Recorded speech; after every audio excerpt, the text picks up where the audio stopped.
बिस्मिल्लाहिर्रहमानिर्रहीम। दोस्तों, औजबिन अनक कौन था, किस कबीले से इसका ताल्लुक था और इसके मुतालिक जो कुछ खास कहानियां हमारे मुआशरे में आजकल बहुत ज़्यादा मशहूर हो चुकी हैं, इन कहानियों में कितनी सच्चाई है और कितना झूठा है, ये सब हम जानेंगे आज की अपनी इस वीडियो में। मैं आप सबको वेलकम करता हूं अपने यूट्यूब चैनल एक यकीन की किताब पे। दोस्तों, औजबिन अनक अपने तवील कद्दो-कामत और जिसामत की वजह से मशहूर था। बहुत ज़्यादा सेहतमंद और ऊंचे कद का शख्स था हज़रत नूह अलैहिस्सलाम की कौम में। और जब हज़रत नूह अलैहिस्सलाम एक खास लकड़ी से अपनी कश्ती बना रहे थे, तो उस लकड़ी का जब ख़त्म हो गई थी, दूर दूर तक नज़र नहीं आ रही थी, तो इसने मदद की थी। कुछ रवायात में मिलता है कि इसने लाकर दी थी शाम की जानिब से। कुछ रवायात में ये भी मिलता है कि इसने सिर्फ देख कर बताया था कि फलां जगह पर वो लकड़ी मौजूद है दूर से। क्योंकि कद में काफ़ी लंबा था और दरख्तों के ऊपर से देख लेता था कि फलां लकड़ी कहाँ पर मौजूद है। सागवान की लकड़ी थी जिसकी मदद से हज़रत नूह अलैहिस्सलाम ने अपनी कश्ती तामीर की थी। अब इस जहाँ तक जो मैंने बताया, इस वाक़े पे तमाम उलमा कराम मुत्तफ़िक़ हैं। आगे जो मैं बातें बताने जा रहा हूँ, इन बातों में कितनी सच्चाई है और कितना झूठ है, ये फैसला आपने खुद से करना है। सबसे पहले जाते हैं हम इसकी पैदाइश की तरफ। जो मैं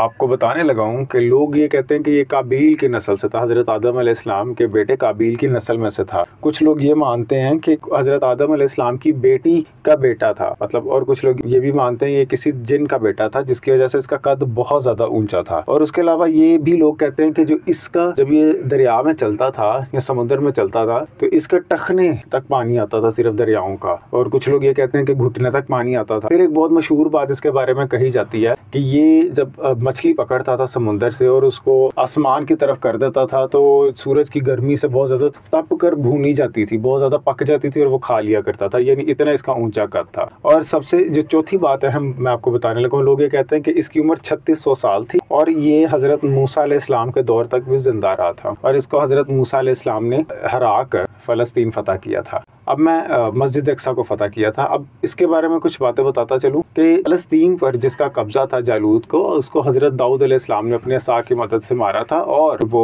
फ़लस्तीन को फ़तह किया था, मस्जिद अक्सा को, सॉरी। उसके अलावा जो इसके कद की बात है कि जो इतना लंबा कद था, इस बात से इत्तफाक किया जा सकता है कि शायद घुटनों तक लगता हो कद, लेकिन इस पर मुकम्मल इत्तफाक नहीं किया जा सकता। ये आम अकल से बात मानी जाने वाली नहीं है। लेकिन फिर भी चलो बंद गली से एक कहते हैं कि उम्मीद से इत्तफाक किया जा सकता है कि घुटनों तक पानी हो, लेकिन इस बात से बिल्कुल नहीं कि टखनों तक पानी हो। तो एक कॉन्सेप्ट ही बिल्कुल एक अजीबो गरीब हो जाएगा कि वो उसको फिर इतने छोटे लोग नजर कैसे आते थे और उनसे बात कैसे कर लिया करता था। एक और बात जो बताई जाती है कि जो मछली को ये पकड़ के आसमान की तरफ किया करता था और उसे भूनी जाती थी, अब वो शायद साइंस की क्लासेस लेना भूल गया था, या जो इसका जो चूरन बेचते हैं ये लोग, इतना कद था और ये था और वो था। जब हम हवा में ऊपर की जानिब जाते हैं ना, जमीन से ऊपर की जानिब, जो हवा का प्रेशर होता है बढ़ जाता है और मौसम कंपैरेटिवली ठंडा होता है, जमीन में आके मौसम गर्म होता है। ये बात प्रूव्ड है। आप लोग इन तमाम चीज़ों को फील करते हैं पहाड़ी इलाकों में भी, और जब जहाज वगैरह पर सफ़र कर रहे हो तो वहाँ पर भी हवा का बहुत ज़्यादा प्रेशर होता है और मौसम आमतौर पर ज़मीन की निस्बत से ठंडा होता है। जितना ऊपर जाते जाएंगे तो ठंडा होता जाएगा। तो अब ये बात किस तरह से प्रूव होती है तो मुझे तो समझ नहीं आती, आप भी खैर देखें। और ये जो सारी वीडियोज़ इस तरह की इंटरनेट पर मौजूद है, हज़ारों की तादाद में वीडियोज़ मौजूद है, उनका सोर्स सिर्फ यही है कि ट्रस्ट में,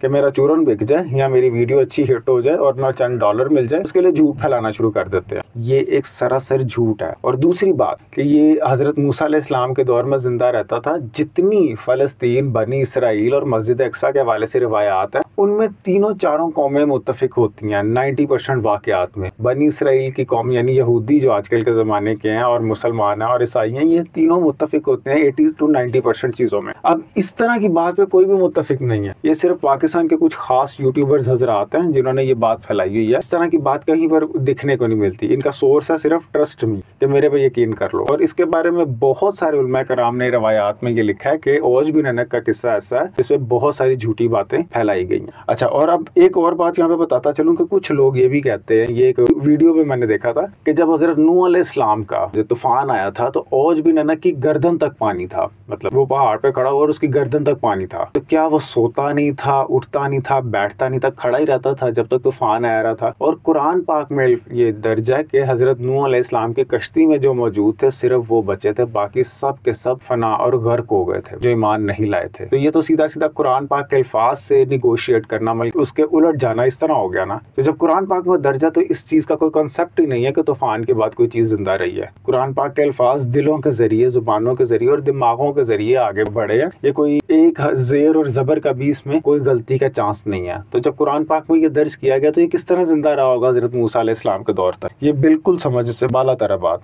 और एक आखिरी जो मैं आपको सबूत देता चलूँ, इसको कहते हैं कि इसका जो 3600 साल इसकी उम्र है। हज़रत आदम अलैहिस्सलाम से हज़रत नूह अलैहिस्सलाम तक का जो ज़माना था वो 1200 साल तक का था, और हज़रत नूह अलैहिस्सलाम से लेके हज़रत इब्राहीम अलैहिस्सलाम से जो वक़्त था वो 1042 साल था, और हज़रत इब्राहीम अलैहिस्सलाम से लेके हज़रत मूसा अलैहिस्सलाम का जो वक़्त था वो 565 साल था। ये तकरीबन 2850 साल बनते हैं। तो इसकी उम्र 3600 साल होने का मतलब तो ऐसे बनता है कि हज़रत आदम अलैहिस्सलाम के पहले से भी था। तो ऐसा कुछ भी नहीं है, ये भी बात झूठ पर मबनी है। तो जो आप इस्लाम की बात जब किसी को बताते हैं तो वो बात जिनमें मुस्तनद रवायात और मुस्तनद बातें मौजूद हों तो उसको डिटेल से बयान किया करें, और ख़ास तौर पर यूट्यूब की वीडियो को, किसी भी वीडियो को बगैर किसी रिसर्च के सच्चा मान ना लिया करें, उस पर थोड़ी सी तहकीक किया करें, और अक्ल के पैमाने से कुछ जो हमें रिवायात मौजूद हैं और जो ऑथेंटिक सोर्सेज मौजूद हैं उनसे उस चीज़ों को टैली कर लिया करें। और खुदारा जिस बात पर मालूमात पक्की मौजूद नहीं है, खुदारा उन चीज़ों को बिल्कुल भी उन पर दर्स देने की बजाय उनको ना देखा करें, ना उनको सुना करें। अगर सुन भी लें तो उसको बस रिपोर्ट ही कर दिया करें, यही कर सकते हैं। उम्मीद करता हूँ वीडियो आपको पसंद आई होगी। अपना ख्याल रखिए। अल्लाह हाफ़िज़।